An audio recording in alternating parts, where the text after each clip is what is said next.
যে আমাদের দলে যদি প্রার্থী হতে হয় তাহলে দলের কাছে প্রথমে বিশ্বাসযোগ্যতার প্রশ্ন আসে, অর্থাৎ আপনাকে বিশ্বাসযোগ্যতার সঙ্গে দলের আদর্শ উদ্দেশ্যকে বাস্তবায়িত করার জন্য নিষ্ঠার সঙ্গে দলটা প্রথমে করতে হবে, তারপরে পার্টি নিশ্চয়ই তাকে নিয়ে ভাববে।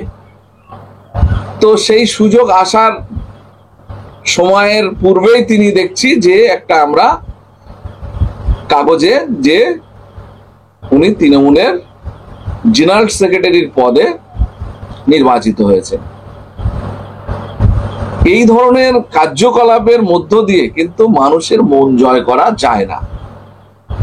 মানুষের ভালোবাসা আস্থা অর্জন করতে হলে নিজের আদর্শটাকে প্রথম ঠিক রাখতে হবে, নিজের অবস্থানটাকেও ঠিক রাখতে হবে। ঘন ঘন অবস্থান পরিবর্তন করলে মানুষের ভালোবাসা পাওয়া যায় না।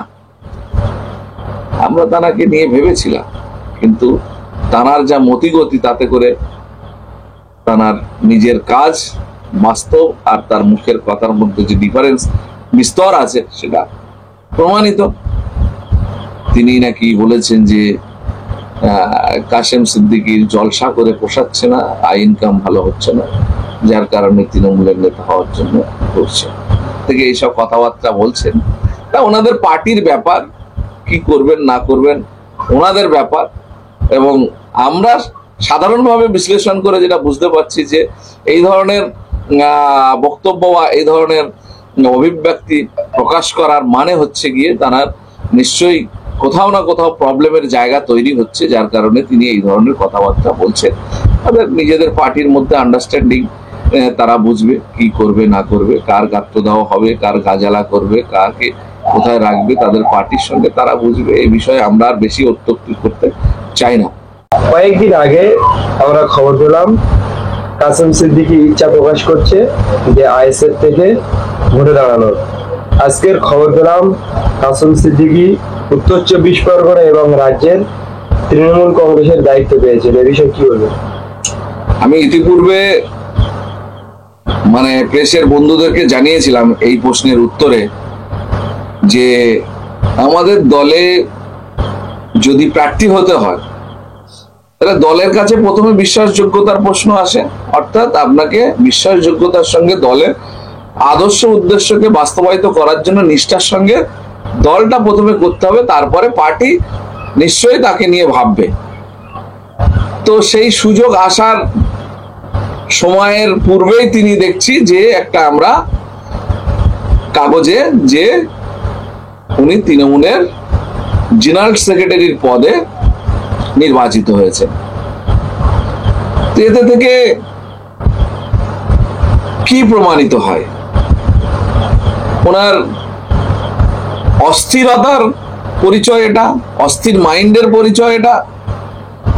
যেহেতু ফুরফুরা দরবার শরীফে সঙ্গে ওনার সম্পর্ক, পীর সাহেবদের বংশধর, সেই কারণে ওনার সম্পর্কে বাজে কিছু আমরা বলতে চাই না।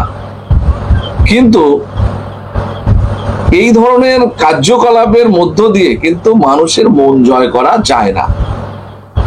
মানুষের ভালোবাসা আস্থা অর্জন করতে হলে নিজের আদর্শটাকে প্রথম ঠিক রাখতে হবে, নিজের অবস্থানটাকেও ঠিক রাখতে হবে। ঘন ঘন অবস্থান পরিবর্তন করলে মানুষের ভালোবাসা পাওয়া যায় না, কোনো পার্টি সঠিকভাবে গ্রহণ করবে না।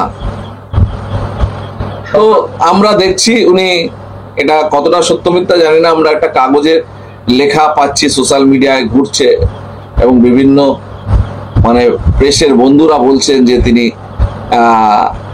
তৃণমূলের জেনারেল সেক্রেটারি পদে নির্বাচিত হয়েছেন। তিনি আন্তরিকতার সঙ্গে যদি তৃণমূল করতে চায় সেটা তাদের ব্যাপার আর তানার ব্যাপার। এই বিষয়ে যেহেতু উনি একটা সোশ্যাল মিডিয়ায় প্রকাশ করেছিলেন যে আমাদের দলের চেয়ারম্যান, সেটা সম্পর্কে ওনার ভাই হয়, সেই হিসেবে তিনি বলেছিলেন যে নওশাদ আমাকে যদি দেয়, এই ধরনের প্রশ্ন তিনি সোশ্যাল মিডিয়ার সামনে করেছিলেন। আমরা তানাকে নিয়ে ভেবেছিলাম, কিন্তু তানার যা মতিগতি, তাতে করে তার নিজের কাজ বাস্তব আর তার মুখের কথার মধ্যে যে ডিফারেন্স বিস্তর আছে সেটা প্রমাণিত। এইটাকে নিয়ে ইতিমধ্যে আমরা খবর পাচ্ছি, প্রেসের বন্ধুরা বলছে যে ভাঙড়ের অবজারভার শওকত মোল্লা তিনি নাকি বলেছেন যে কাশেম সিদ্দিকীর জলসা করে পোষাচ্ছে না, আয় ইনকাম ভালো হচ্ছে না, যার কারণে তৃণমূলের নেতা হওয়ার জন্য করছে। এটা কতটা সত্যি মিথ্যা আমি জানি না, প্রেসের বন্ধুরাই আমাকে বললো। তো সেটা আমি বলবো যে শওকত সাহেবের জায়গাটা সংকীর্ণ হয়ে যাচ্ছে, যার কারণে ওনার গাত্রদাহের জায়গা থেকে এইসব কথাবার্তা বলছেন। ওনাদের পার্টির ব্যাপার, কি করবেন না করবেন ওনাদের ব্যাপার।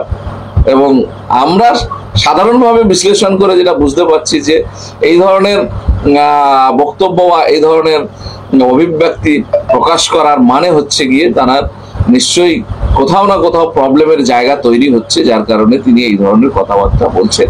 তাদের নিজেদের পার্টির মধ্যে আন্ডারস্ট্যান্ডিং, তারা বুঝবে কি করবে না করবে, কার গাত্রদাহ হবে, কার গাজালা করবে, কাকে কোথায় রাখবে, তাদের পার্টির সঙ্গে তারা বুঝবে। এই বিষয়ে আমরা আর বেশি অত্যক্তি করতে চাই না।